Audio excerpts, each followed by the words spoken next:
জানো না না, জীবনটা একটা লোকাল বাসের মতো। কি গো নাতি, কি হয়েছে? এটা আবার কেমন কথা?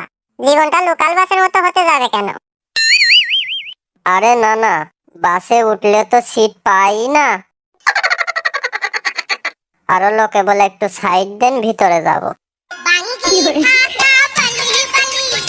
তেমনি না না আমাদের জীবন, যেই একটু সুখ আসে দুঃখ বলে সাইড দেন, একটু ভিতরে যাই।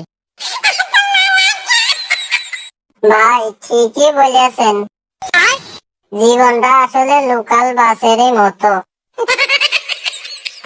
ওই লোকাল বাসের মধ্যে উঠলে ইমার্জেন্সি কাজ বাদলে যেরকম সমস্যার সমাধান হয় না, তেমনি জীবন। একবার যদি দুঃখ আসে আর ছাড়া চায় না।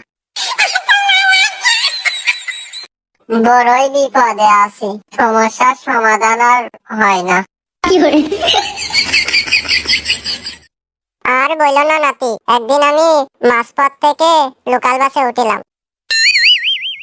ওঠার সঙ্গে সঙ্গে কন্ট্রাক্টর বলছে, ভাড়া দেন ভাড়া। পরে কি হয়েছে, পকেটে হাত দিয়ে দেখি টাকা নিয়ে আসতে ভুলে গেছি।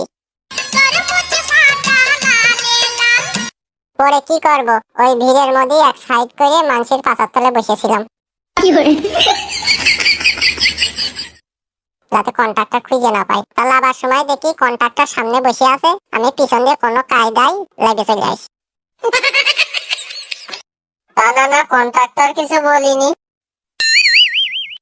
আর বললো না নাতি, কন্ট্রাক্টর আমার কাছে আসতেই পারিনি, বাসের মধ্যে যে ভিড় ছিল। তুমি ওই বাসের মধ্যে যেরকম ভিড় দেখেছো না, ওরকম ভিড় আমার জীবনে লাগিয়েই আছে। শালার ভিড়টা ফুরাতেই চাচ্ছে না। কি করব, এই জীবন নিয়ে আর ভাল লাগতেছ না।